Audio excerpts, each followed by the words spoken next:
thank you for your kind welcome. It's really a pleasure and an honor to be here.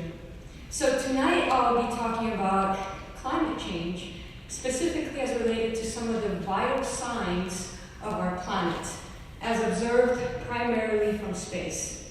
As Bettina mentioned, there's a presentation associated with my talk that you can access through the event webpage. So NASA has a very large focus on planet Earth, and one of the vantage points for studying planet Earth is space. So NASA has a fleet of satellites and instruments that have state-of-the-art technology to measure the different components of our Earth's environment as related to the oceans, the atmosphere, and the continents, terrestrial ecosystems. And together they provide this big picture perspective of our Earth as a system. So these satellites, they've been in orbit for about 40 years. We've been continuously observing our planet. And NASA has on the order of 20 satellites and instruments in space. There are satellites from other space agencies too, which we use. Collaboration is very important because climate change goes beyond borders. It's a global issue. And so these satellites have produced a spectacular amount of data that have really revolutionized the way that we study our planet, because we're now able to observe, monitor, and understand processes on a global scale and over time. And this is something that we were never able to do before. So what these satellites are indicating is that things are changing. And the study of Earth begins really with the sun, because the sun is the fundamental external driver of the Earth's climate. So if we want to study what's going on here on Earth, unambiguously, we need to really understand what's going on with the sun. And NASA has a whole program that observes the sun, things like total solar irradiance and these cycles, sun cycles, and how they affect our planet. And studies have clearly indicated that the change that we're seeing on the planet goes beyond the effect of the sun. So what happens here on Earth? You get the sun's energy. About 30% of the sun's energy is reflected back into space from white surfaces, snow, clouds, ice. 70% of that is absorbed by the Earth, primarily by the oceans. About 95% of the heat coming in is absorbed by the oceans, and the rest by land, by atmosphere. And then this heat is kind of re-radiated back, and it's trapped in our atmosphere by the greenhouse effect, greenhouse gases.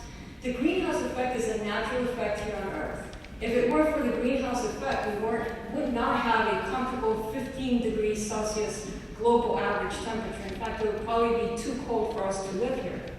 So it's a good thing, the greenhouse effect. It's the perturbed greenhouse effect that we should be concerned about as we increase the concentration of greenhouse gases, which are the gases that trap heat in our atmosphere. So carbon dioxide is the most important man-made greenhouse gas. And carbon dioxide concentrations have been increasing. This is something that was measured initially back in the 50s by Dr. Keeling from the Scripps Institute.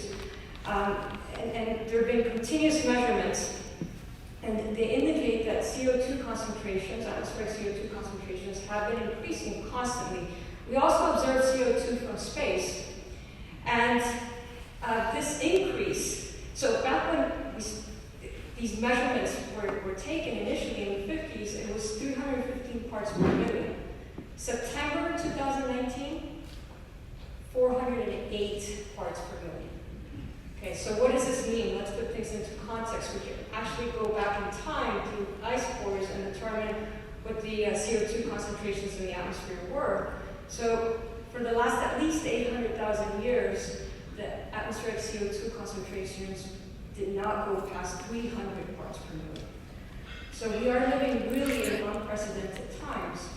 And what this means is, as these greenhouse gas concentrations increase in our atmosphere, our ability to trap heat increases. So global temperature temperatures increase. That's global warming. And as temperatures increase, it causes all sorts of havoc on our climate.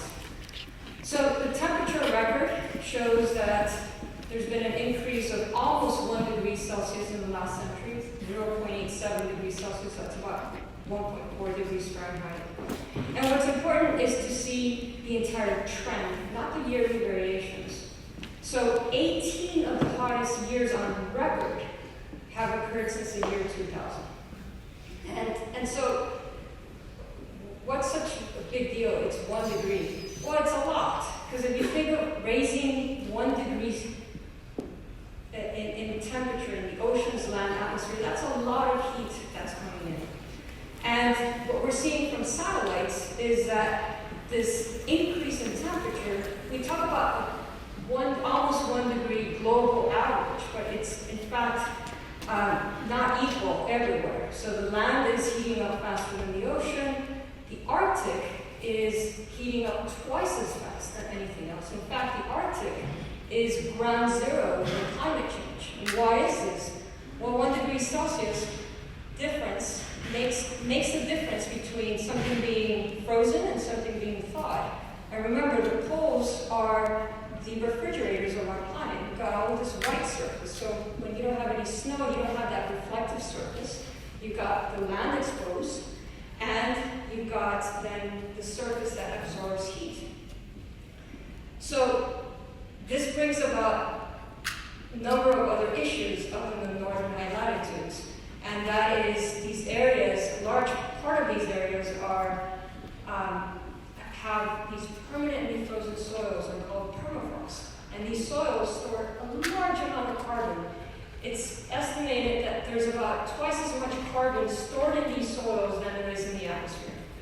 And so as temperatures increase, these soils are thawing, and that carbon that was stored there for hundreds of thousands of years is being released into the atmosphere. Okay, so that is a big concern. These are the things that we're monitoring from space, are the concentrations of CO2 globally.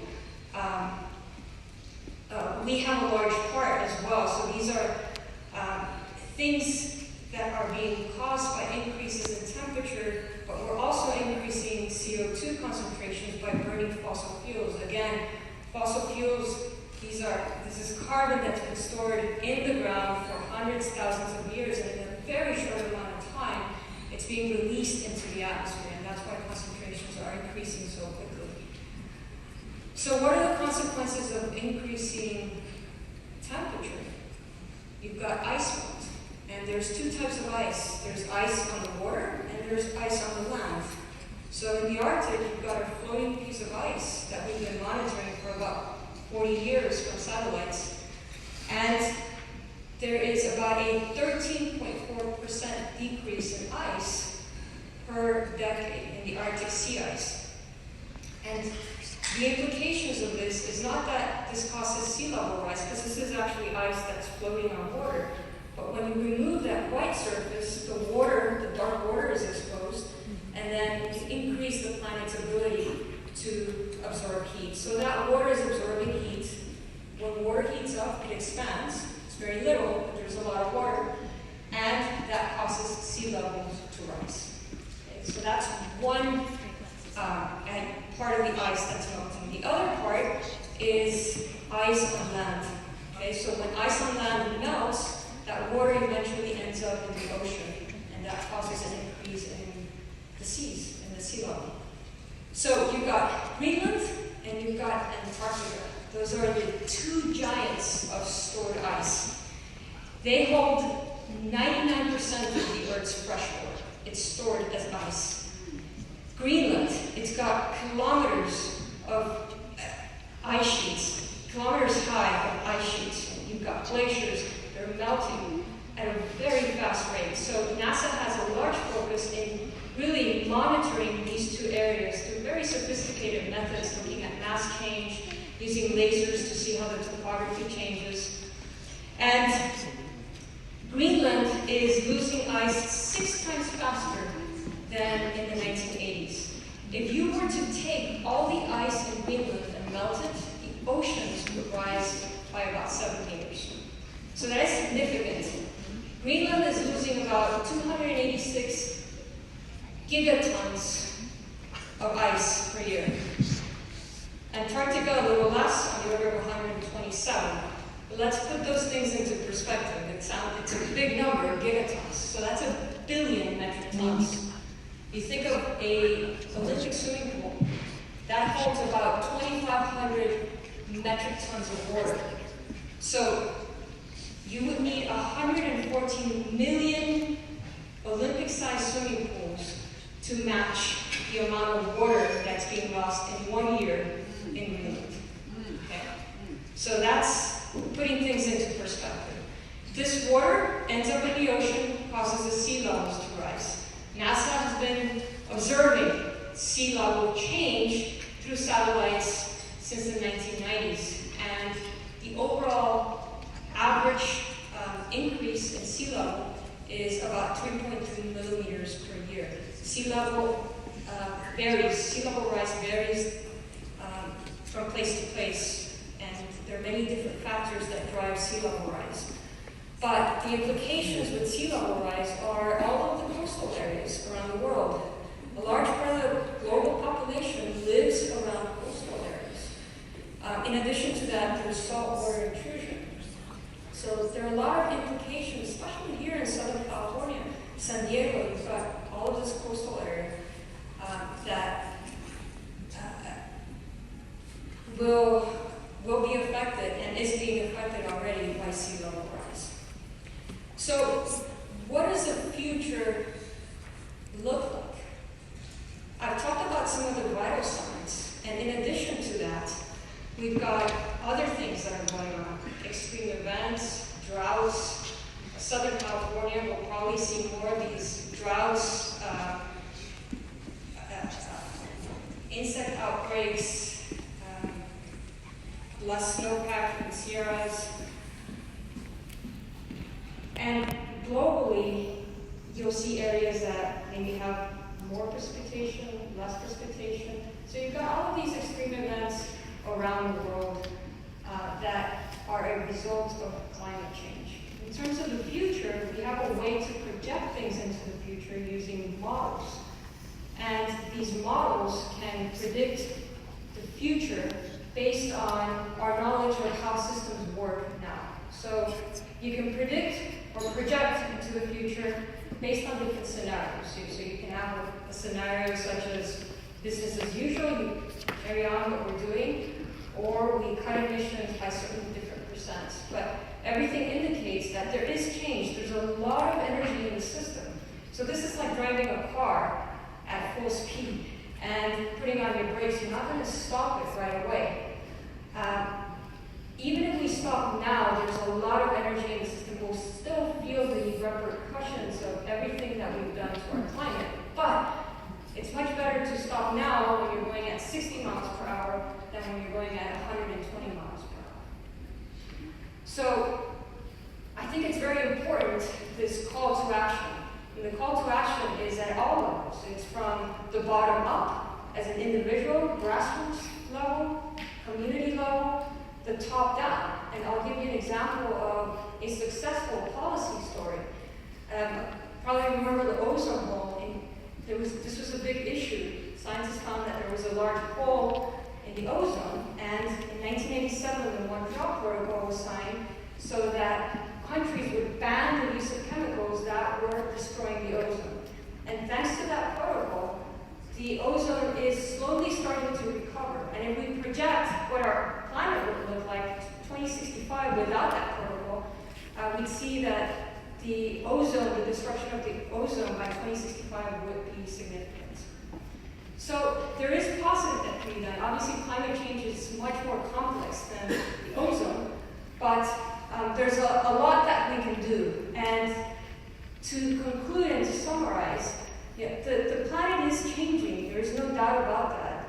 It's the science speaks for itself, and the concern is that we might be in a scenario that might be a runaway scenario. And so It is urgent that we do something about it sooner rather than later. Thank you very much.